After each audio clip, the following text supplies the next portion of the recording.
I'd like to start, and I'll make it as brief as I can. The night that we got the news, or the evening we got the news that our son was killed, my wife had gone to the coast in Belfast with her mom and a good friend of hers, and she came back on June 23rd, which is her birthday. It was about 5:30. She wanted to download some pictures for us to for me to look at. And while she was doing that, she was sitting at the kitchen table. I went in the other room, and we were going to go up to camp and watch the sunset.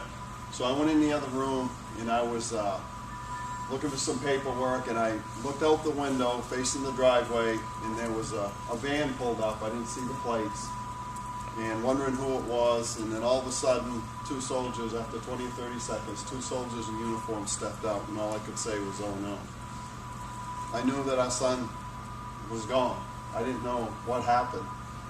So I went in the kitchen and I told my wife, I said, "The military's here," and I said, "We've lost Joel." And she looked at me like, "What are you talking about?" I said, "We've lost Joel." And I let him in the door. They knock on the door. They approach the table. I go beside her, and they ask her, "Is your name Deanna Arlene House?" She says, "Yes." And then they said, "Is your son Joel Amos House?" She says, "Yes." And they said, "I'm sorry to inform you your son was killed this morning at 6 a.m. So, hearing that news, the soldiers stayed for a few minutes. They asked, "Is there anything else you can do?" And I said, "No." My wife's mom and a good friend of hers, my sister, were there to console my wife. And it was difficult for me just to watch her. It felt like somebody had reached in and pulled your heart out and just ripped it in half. So I went out with the soldiers outside, and I hugged them, thanked them, for coming, and I said, "I wouldn't want your job for anything in the world." And they left. My son Luke, who's here, he was in Washington State at the time. I called him up, and I told him, I said, "Luke," I said, "I got some bad news about Joel." I said, he was killed. And then my daughter, Joy, was in Florida, so I picked up the phone, called her, and I said, I have some bad news about Joel. And I said, Joel was killed this morning. So I didn't want anyone else to call or her get the news, or Luke from somebody else.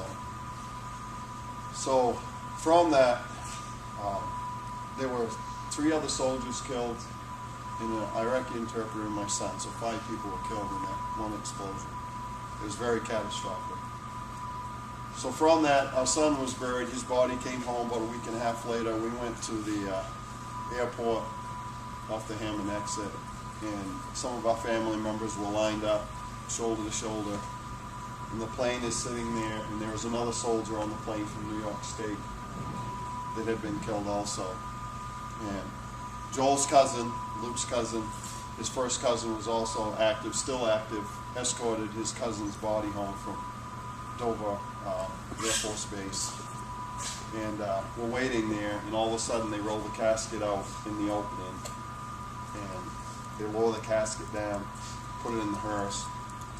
And the feeling that comes over you is just, I can't put it in words. So we followed his body home to Lee. It's about a 50-minute drive to Lincoln, to the funeral home. And they open the casket up, make sure it's okay for us to see the body.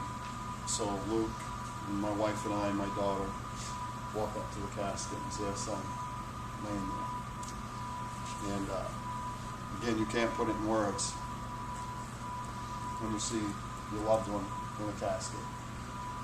But one thing that made us strong and keeps us strong is our faith. We knew when Joel was killed, he went to heaven to be with the Lord. We know that. And for us, that's a great comfort, knowing that he's with the Lord. And we're going to see him someday. We're just passing through. And for us, that's the ultimate. We're just passing through. So we want to help as many people as we can while we're here on this earth. So anyway, we went to Fort Hood to a memorial where 19 soldiers were killed. That in June, the month of June, they had a memorial in August.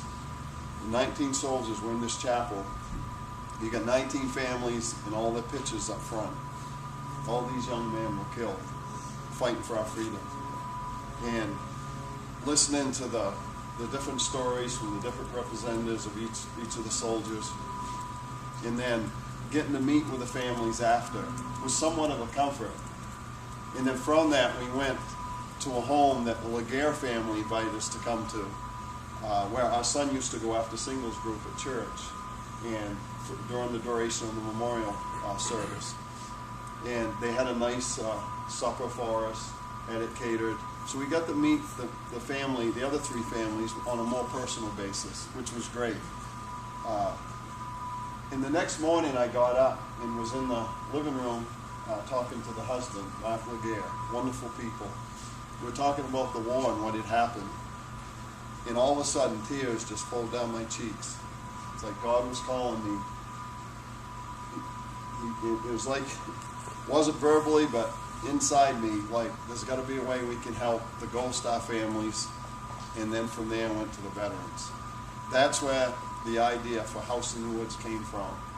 And from that, went back home. Bill Emery and I, the other dad that lost his son, Blair Emery, we went to, I don't know how many wakes of soldiers that were killed here in the state of Maine, to show the families that we're here to support you, we know what you're going through. So we did that for quite a while.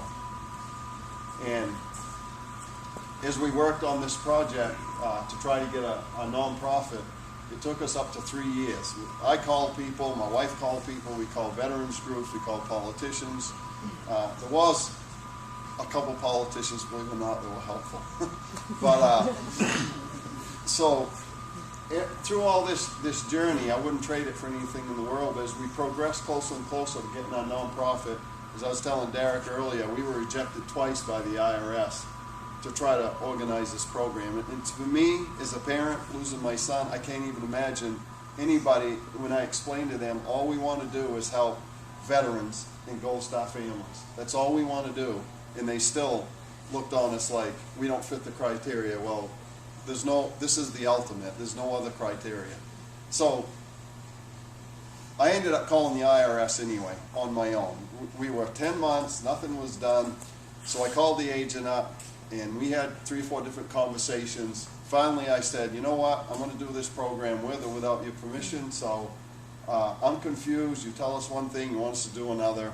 So anyway, I guess she got tired of listening to me, transferred me over to her manager. I told him my story, or left a message. He calls me back 2 weeks later.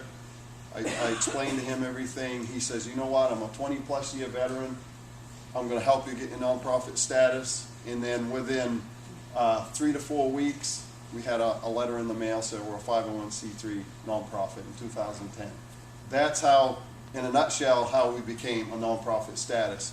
Since then, we started with a fishing trip on Lower Sisladopsis Lake, and we did a bear hunt in 2010. And from there, every year we've added more trips. We do turkey, bear, moose, deer, and fishing trips. These are all 3 to 5 day retreats or 6-day retreats. In each event that these veterans come to, it's all free. The food, the lodging, and the hunts or fishing trip. There's no cost to them. Right now, we don't have the money to fly them in. Eventually, we want to pay the airfares if they have to fly. A lot of them will drive. But this year alone, the veterans shot, the state of Maine gave us 25 moose tags for the broccoli hunt, controlled moose hunt. They shot 24 out of 25 moose. Wow. And they've shot, I believe, around 64 moose they've shot with us since the 5-year period that we've been doing this. I think we shot 7 bear this year. Anyway, the whole idea of our program is to bring the vets together, and it's the camaraderie that makes the retreats what they are. I've seen vets come in with PTSD. Travis, you probably can relate to this a lot with PTSD and what soldiers go through. It's very difficult emotionally sometimes.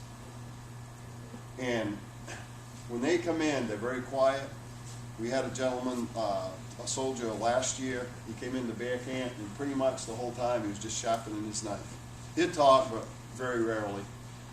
Well, he ended up shooting a bear on Tuesday evening. Him and I had to track it, and I had to dispatch it and the whole thing. And it was quite an experience.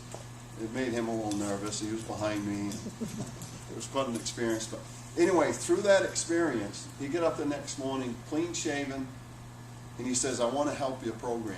He went to a guide school that we provided money for, 5 or 6 vets we sent to a guide school. He came back this year, and he was a guide, and he helped guide other veterans. So this is the kind of thing it does, and I've had many vets approach me after the hunt or fishing trip and say, your program prevented me from committing suicide. So, in saying all this, we could not do this program without support like you folks and other folks are giving us. We have had over 400 veterans attend our retreat since 2010. And we've had veterans from as far as California to Florida and Maine and everywhere in between. So the program is growing. We've had soldiers that have been wounded. We have soldiers that have not been wounded. I have seen vets out in the field hunting, sharing their stories, some Vietnam vets, 40 or 50 years of holding this inside, sharing their stories of the horrors of war and what they went through. And I've seen them tear right up.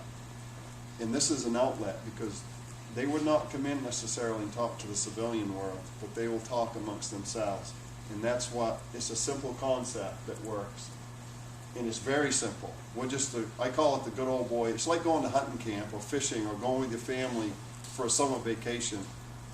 You let your guard down, you relax, and it works. Like I say, some come in not even wanting to talk, and they end up being the ones that talk the most.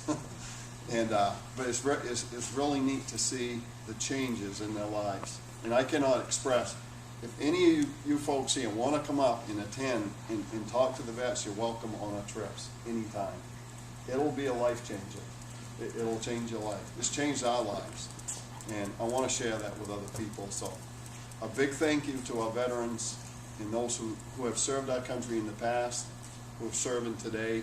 And we have had veterans up to 90 years old from the Korean War veterans. We've had 3 or 4 Korean War veterans hunt with us. And we've had a mingle with veterans that are serving today, and they all have the same thing in common. And they share their stories with each other. So a big thank you to you folks for your support this past year. And I just want you to know what we feel as an organization and me as an individual, it comes from the heart. We're here to help veterans, and we want to continue this for many, many years to come. We're going to try to raise the money, $800,000 to $1 million to build a building to bring the vets to. We want a big great room with a big stone fireplace. Picture it, sitting around, places to talk where a lot of good conversations happen. We want a commercial kitchen and build a wing on either side to house up to 24 people. That's our goal. It's a big goal for us, but I know God's going to provide the money. I don't know how, when, or where, but He's going to. And things are rolling. Things are going really good. And I could probably stand here and talk for hours, but I'm not going to bore you anymore. But again, from the heart, thank you for your support, and thank you for being here for us, because it's very inspirational to be able to come here and to talk and to share. That was my time. So thank you.